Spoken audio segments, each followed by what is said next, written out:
هذه النية وعلى كل نية صالحة إلى حضرة النبي المصطفى محمد صلى الله عليه وسلم خصوصا إلى حضرة مؤلف هذا الكتاب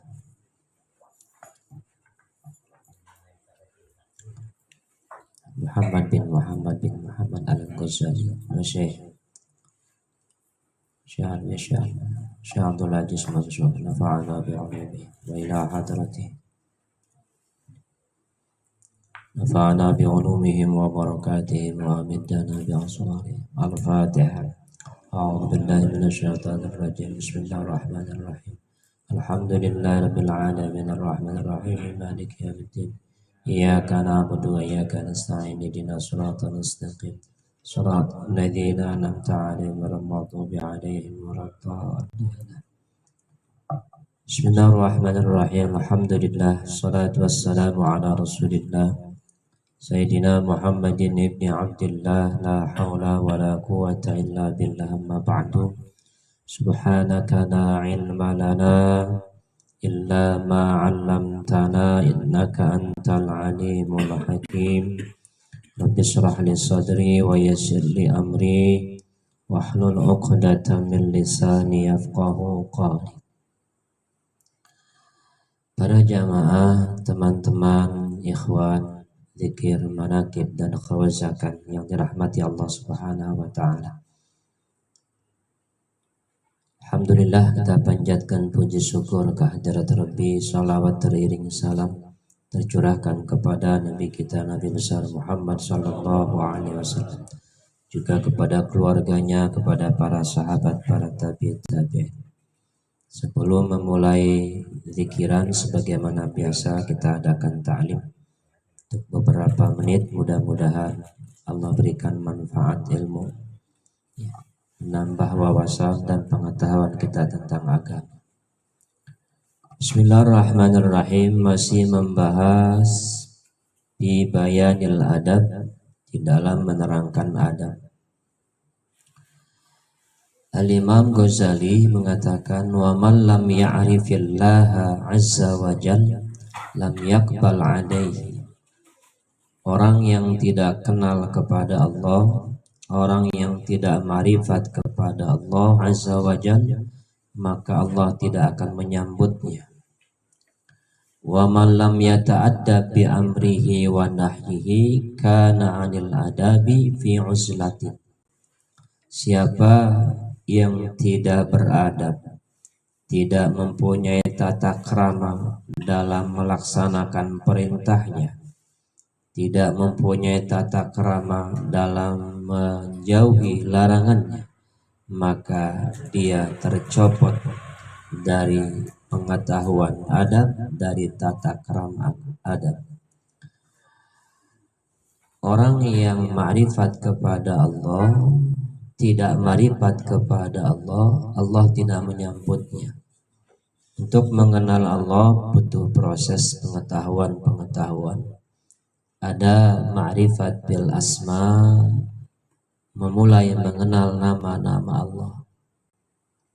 Seperti walillahil asmaul husna. Bagi Allah ada nama-nama yang bagus. Ada berapa? 99. 100 kurang 1.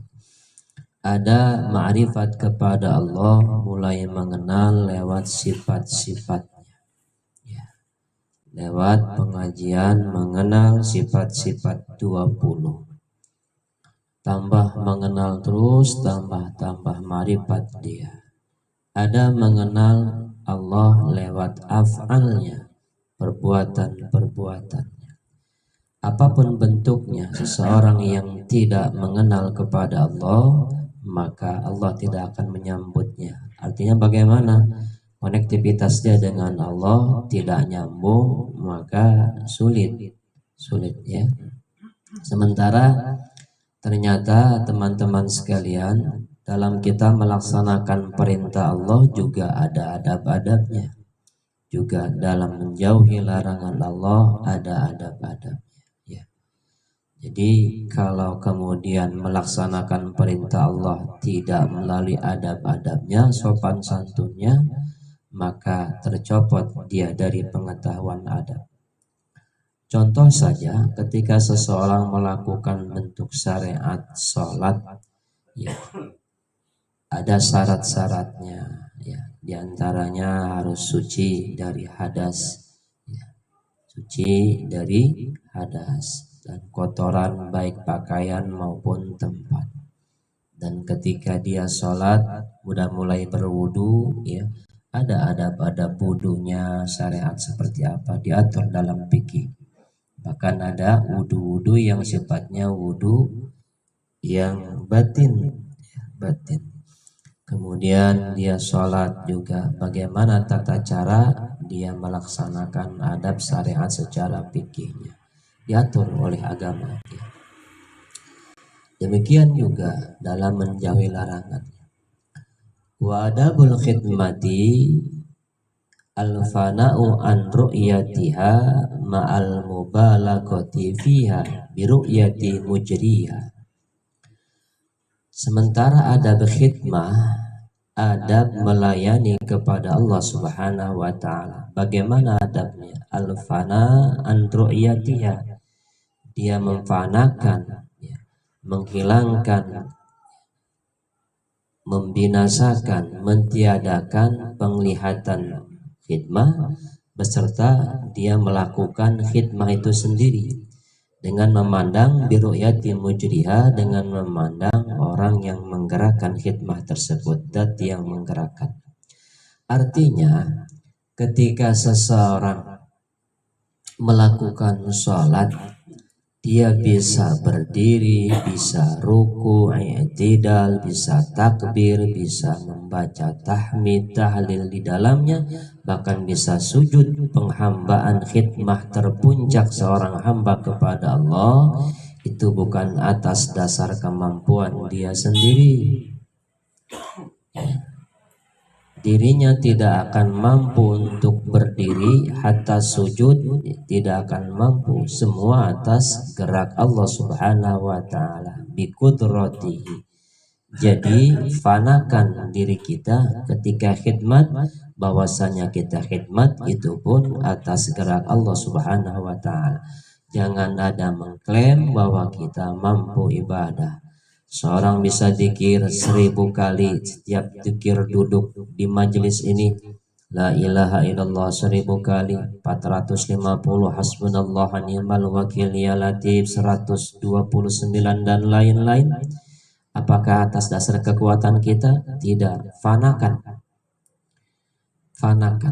ya. Adab khidmah ini fana, kosong, hancur. Bukan kita yang menggerakkan, semata atas pertolongan Allah, Allah sendiri yang menggerakkan. Demikian, itu adab khidmah, ya. Pak cerita ketika ada seseorang, ya, sudah 60 tahun dia berkhidmat kepada Allah di satu pulau, ya, ibadah, merasa dirinya dekat dengan Allah, merasa ahli surga. Ketika dia mimpi diseret ke dalam neraka.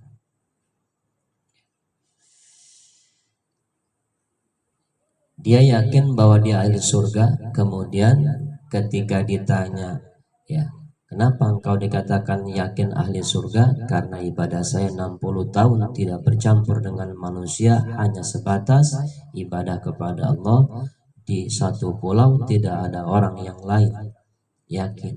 Ketika ditimbang oleh Allah Subhanahu wa taala ibadah dia selama 60 tahun dengan nikmat mata yang Allah berikan selama ini, tidak ada apa-apanya. Nangis dia. Jadi jangan boleh mengklaim bahwa dia ibadah atas kemampuan dia pribadi. Akhirnya dia diseret ke neraka karena tidak ada adab, ya. Tidak ada adab kepada Allah, mengklaim bahwa dia bisa ini dan itu atas klaim sendiri, ya. Padahal kurang syukurnya nikmat mata saja sebelah, ya, ditimbang dengan ibadah dia 60 tahun kagak ada apa-apa. Coba bayangkan. Yes, ini adab khidmah kepada Allah, ya, gitu. Syukur alhamdulillah. Al-abdu yasilu bi ta'atihi ilal jannati wa bi adabihi ilallahi ta'ala. Sementara seorang hamba dia bisa sampai kepada Allah Subhanahu wa taala. Mohon maaf, bisa sampai dengan taatnya ke surganya, dan dengan adabnya bisa sampai kepada Allah Subhanahu wa taala. Orang yang ibadahnya mempeng, rajin, masuk surga insya Allah. Tapi belum bisa sampai kepada Allah kalau belum beradab. Jadi bisa usul kepada Allah lewat adab, tidak sekedar taat, lewat adab. Itulah sebagian yang bayan tentang adab-adab terhadap Allah Subhanahu wa taala. Mudah-mudahan walaupun sedikit bisa membuka wawasan tentang kita bagaimana marifat kepada Allah, bagaimana kita khidmat kepada Allah Subhanahu wa taala. Mudah-mudahan manfaat. Assalamualaikum warahmatullahi wabarakatuh.